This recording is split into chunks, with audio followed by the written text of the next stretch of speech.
ولقد خلقنا الإنسان ونعلم ما توسوس به نفسه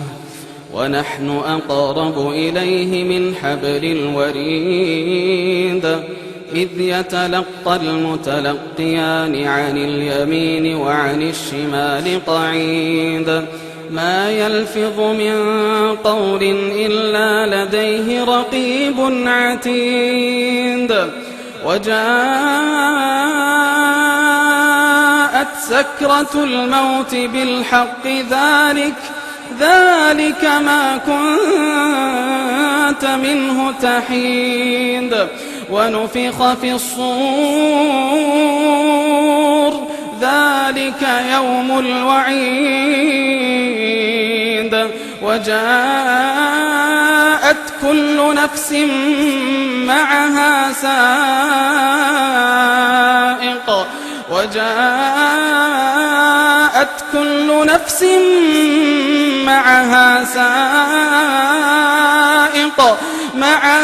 سائق وشهيد لقد كنت في غفلة من هذا فكشفنا عنك غطاءك فبصرك اليوم حديد وقال قرينه هذا ما لدي عتيد ألقيا في جهنم كل كفار عنيد مناع للخير معتد مريب الذي جعل مع الله إلها آخر فألقياه في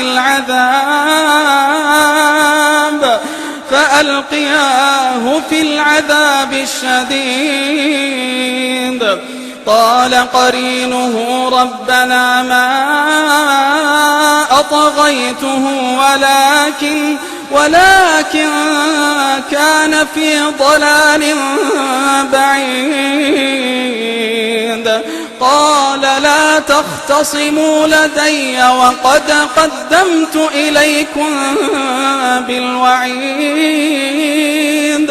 ما يبدل القول لدي وما أنا بظلام للعبيد يوم نقول لجهنم هل امتلأت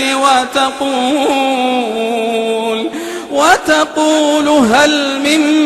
مزيد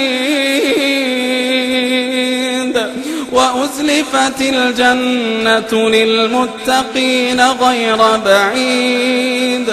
هذا ما توعدون لكل أواب حفيظ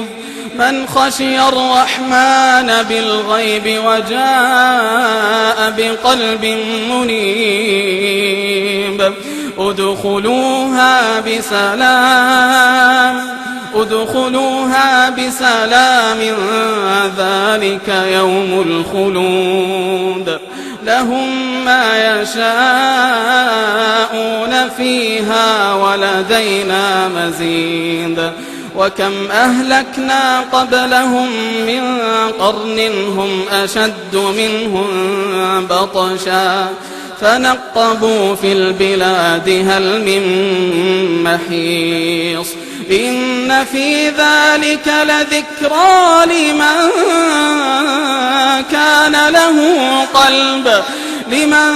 كان له قلب أو ألقى السمع وهو شهيد ولقد خلقنا السماوات والأرض وما بينهما في 6 أيام وما مسنا من لغوب فاصبر على ما يقولون وسبح بحمد ربك قبل طلوع الشمس وقبل الغروب ومن الليل فسبحه وأدبار السجود واستمع يوم ينادي المناد من